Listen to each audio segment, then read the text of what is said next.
VOA This Morning.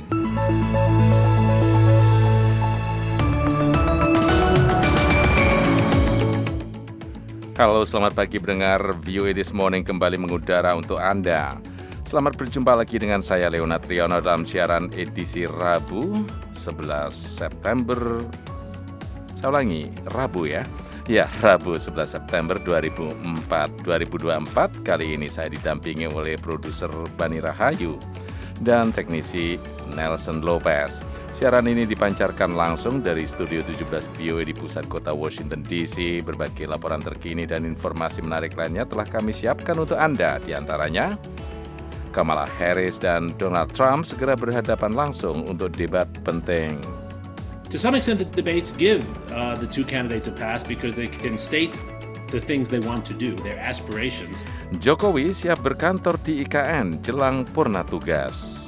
Tetapi ini kemudian sulitnya kan kalau di sana jadi koordinasinya bagaimana dan apakah itu ada urgensinya juga ada di sana.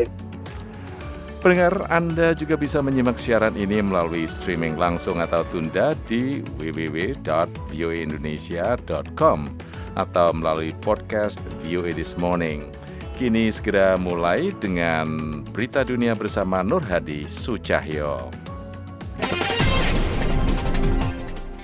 Presiden Vladimir Putin pada Selasa 10 September memperingatkan Amerika Serikat agar tidak berusaha mengalahkan Rusia dalam hal persenjataan di Asia.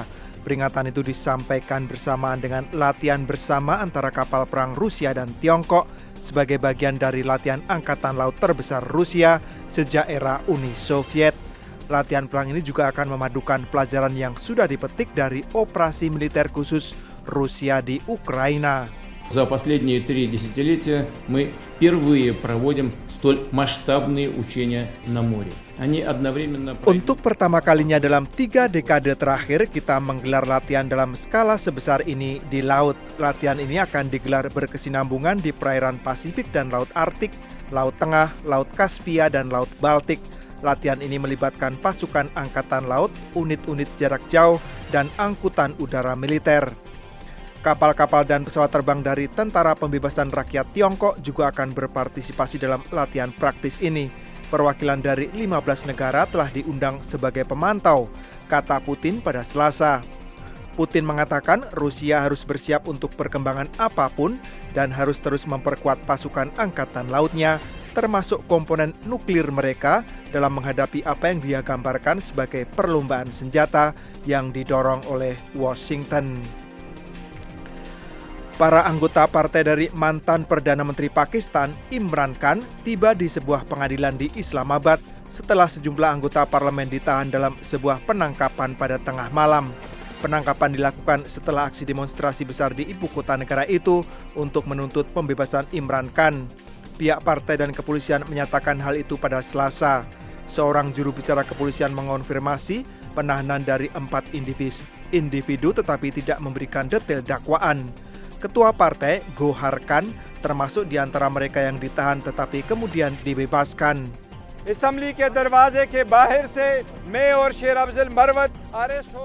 Saya dan Sher Afzal Marwat telah ditangkap dari luar gerbang Majelis Rendah Parlemen. Swaib Sahen ditahan di kantornya. Setelah itu 10 anggota parlemen kami ditahan oleh orang-orang bertopeng dari gedung parlemen. Kami menganggap itu sebagai serangan terhadap parlemen, kata Gohar Khan. Dalam sebuah konferensi pers di luar pengadilan, dia mengatakan bahwa anggota parlemen yang ditangkap masih berada dalam tahanan polisi selama 8 hari ke depan. Meski begitu, dia mengatakan bahwa mereka akan menggugat upaya itu di pengadilan pada Rabu. The Voice of America, VOA. Negara-negara barat pada Selasa mengumumkan sanksi-sanksi baru terhadap Iran karena memasok Rusia dengan rudal jarak pendek untuk digunakan secepatnya terhadap Ukraina. Barat menyebut itu sebagai eskalasi berbahaya dari konflik yang mengancam keamanan Eropa. Inggris, Prancis, dan Jerman mengatakan mereka akan memutuskan kesepakatan penerbangan dengan Iran dan berencana untuk memberikan sanksi kepada maskapai nasionalnya Iran Air. Mereka juga mengklaim bahwa Iran telah berulang kali menentang peringatan terkait pengiriman senjata itu.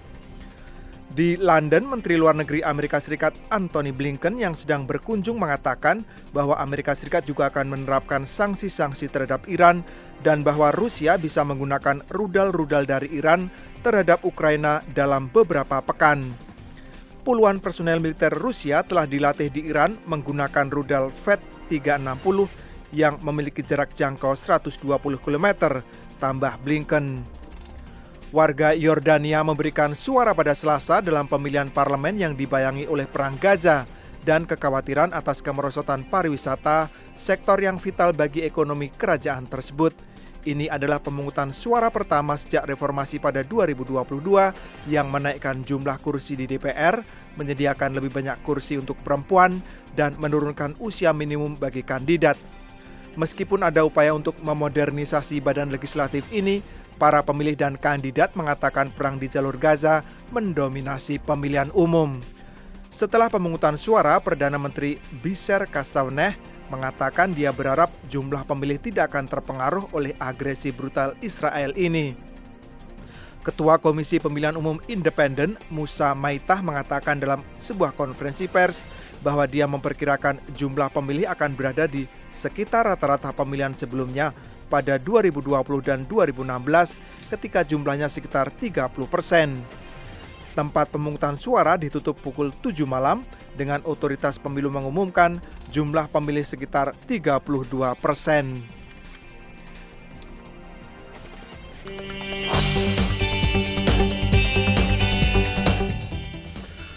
Pendengar, Wakil Presiden Kamala Harris dan mantan Presiden Donald Trump untuk pertama kalinya akan berhadapan dalam debat Pilpres Amerika Serikat pada hari Selasa malam ini atau pagi ini mulai pukul 8 pagi waktu Indonesia bagian Barat di Philadelphia.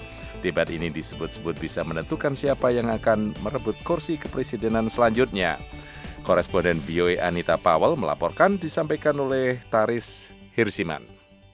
Pada pemilu Presiden Amerika Serikat tahun ini, di kubu Partai Republik, mantan Presiden Donald Trump mencoba merebut kembali jabatan itu setelah jeda selama 4 tahun. Thank you very much. Sementara di kubu Partai Demokrat, ada Wakil Presiden Kamala Harris, seorang penantang baru yang membuat rakyat Amerika bertanya-tanya apakah ia mampu melangkah jauh sampai ke Oval Office atau kantor Presiden Amerika Serikat.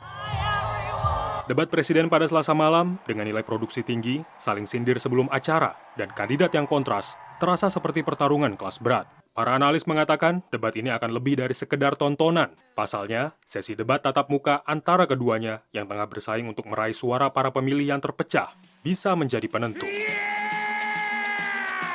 Mereka membawa gaya yang sangat berbeda.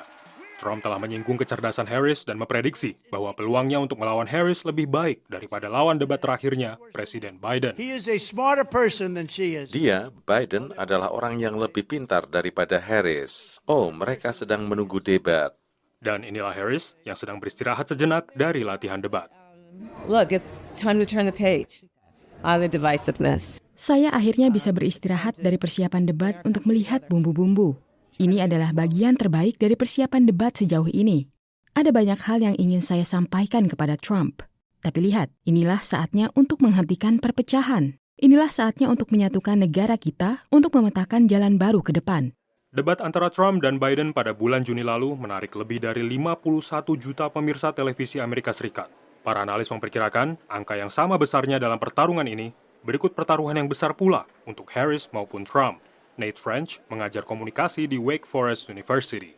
Trump has to prove that he can be president. Trump harus membuktikan bahwa dia bisa menjadi presiden dan dia harus membuktikan kepada banyak orang yang melihatnya bahwa dia bisa bersikap tegas dan agresif seperti yang dia inginkan tanpa bersikap kasar. Jika dia ingin merangkul siapapun yang mungkin saat ini tidak mendukungnya. Sementara Kamala Harris harus membuktikan bahwa dia memiliki kualitas sebagai presiden dan dia harus membuktikan bahwa dia bisa menyerang dan dia bisa mundur. Moderator debat akan memberikan sejumlah pertanyaan kepada para kandidat mengenai isu-isu besar seperti ekonomi, hak reproduksi, kebijakan luar negeri, dan banyak lagi. Jeremy Suri adalah seorang profesor sejarah di University of Texas di Austin. To some extent, the debates give the two candidates a pass. Sampai pada tingkat tertentu, debat ini juga memberi kedua kandidat kesempatan karena mereka bisa menyampaikan hal-hal yang ingin mereka lakukan, aspirasi mereka tanpa harus menjelaskan bagaimana mereka akan melakukannya. Itu semua terjadi di sini, di Philadelphia, Amerika Serikat, kota penuh cinta dan persaudaraan pada Selasa malam. Dari Washington DC, Tarsir Ziman melaporkan untuk VOA. Pendengar, Kepala Kebijakan Luar Negeri Uni Eropa pada hari Selasa mengatakan bahwa sebuah front baru sedang dibuka dengan tujuan yang jelas untuk mengubah tepi barat menjadi Gaza baru. Berikut selengkapnya bersama Madeyoni. Berbicara di hadapan Liga Arab di Kairo, Mesir, Kepala Kebijakan Luar Negeri Uni Eropa Josep Borrell mengatakan tanpa tindakan dari masyarakat internasional, tepi barat akan menjadi Gaza baru. In rising violence, delegitimizing the Palestinian Authority, stimulating provocations, to react forcefully. Dalam meningkatkan kekerasan guna menghapus keabsahan otoritas Palestina, menumbuhkan provokasi, bereaksi dengan tegas dan tidak segan-segan mengatakan kepada dunia bahwa satu-satunya cara untuk mencapai penyelesaian damai adalah dengan mencaplok tepi barat dan Gaza.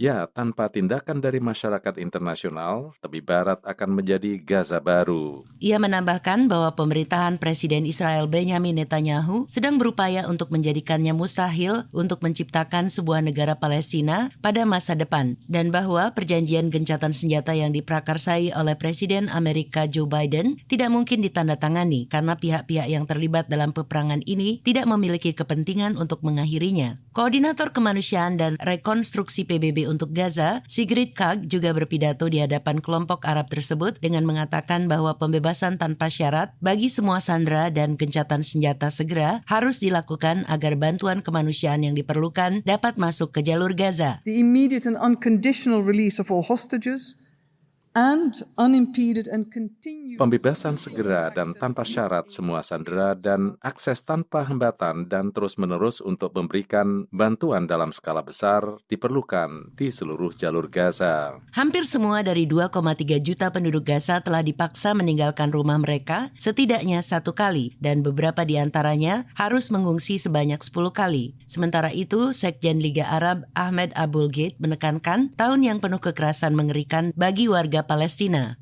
عام قتل فيه 17,000 طفل فلسطيني. Tahun di mana 17.000 anak Palestina terbunuh, 17.000 anak Palestina, dan 11.000 wanita. Perang tersebut dipicu pada 7 Oktober ketika Hamas menyerang Israel yang menurut Israel menewaskan 1.200 orang dan menyandera sekitar 250 orang. Menurut Kementerian Kesehatan di daerah kantong tersebut, serangan Israel setelahnya terhadap Gaza telah menewaskan lebih dari 41.000 warga Palestina. Kedua belah pihak yang bertikai saling menyalahkan satu sama lain atas kegagalan untuk mencapai gencatan senjata yang akan mengakhiri pertempuran dan pembebasan para sandera. Saya Madeyoni, VOA.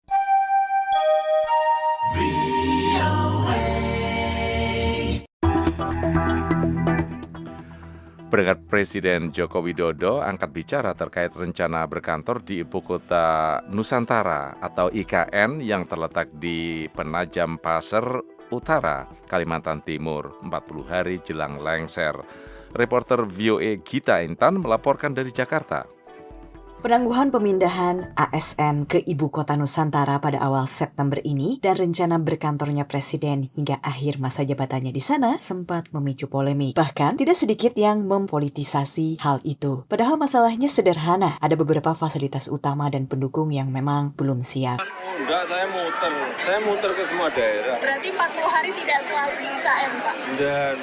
Saya muter ke daerah, hanya mungkin berangkatnya dari IKN. Belum siapnya bandara di IKN membuat Presiden harus menggunakan Bandara Internasional Sepinggan di Balikpapan untuk melakukan kunjungan kerja ke daerah-daerah sebagaimana yang telah dijadwalkan. Bahkan bukan tidak mungkin beberapa kegiatan tetap dipimpinnya dari Jakarta. Ya, rapat-rapat dengan menteri, menerima tamu-tamu seperti biasanya dan juga groundbreaking beberapa investor yang masuk. Pengamat kebijakan publik Trubus Rahardiansyah menilai keputusan Jokowi yang melakukan aktivitas dari IKN hanya ingin menunjukkan kepada publik, terutama investor, bahwa mega proyek ini berjalan dengan baik dan akan berlanjut di tangan Presiden terpilih Prabowo Subianto. Meskipun demikian, ia mempertanyakan efektivitas jalannya pemerintahan apabila Presiden berkantor di IKN yang belum dilengkapi dengan berbagai infrastruktur. Tetapi ini kemudian sulitnya kan kalau di sana jadi koordinasinya bagaimana dan apakah itu ada urgensinya juga ada di sana, itu kan menjadi pertanyaan yang mengemuka. Karena kan kalau di sana kan otomatis juga kos yang harus dikeluarkan juga besar, dan bagaimana kalau orang mau ketemu kepada presiden sementara presiden ada di sana yang secara infrastruktur juga belum memadai. Dalam perkembangan lainnya, Komisi 2 DPR RI telah menyetujui usulan tambahan anggaran yang diajukan oleh Otorita Ibu Kota Nusantara sebesar Rp27,8 triliun. Persetujuan ini dicapai dalam rapat kerja dan rapat dengar pendapat Komisi 2 DPR RI di Jakarta, Senin 9 September. Komisi 2 DPR RI juga telah menyetujui alokasi pagu anggaran otoritas IKN yang telah dirumuskan sebesar Rp505,03 miliar. PLT Wakil Kepala Otorita IKN, Raja Juli Antoni menjelaskan, total usulan tambahan anggaran tahun anggaran 2025 sebesar Rp27,8 triliun merupakan usulan dari 6 kedeputian, sehingga secara total kebutuhan anggaran otoritas IKN tahun anggaran 2025 adalah sebesar Rp28,3 triliun. Dari Jakarta, Gita Intan melaporkan untuk VOA Washington.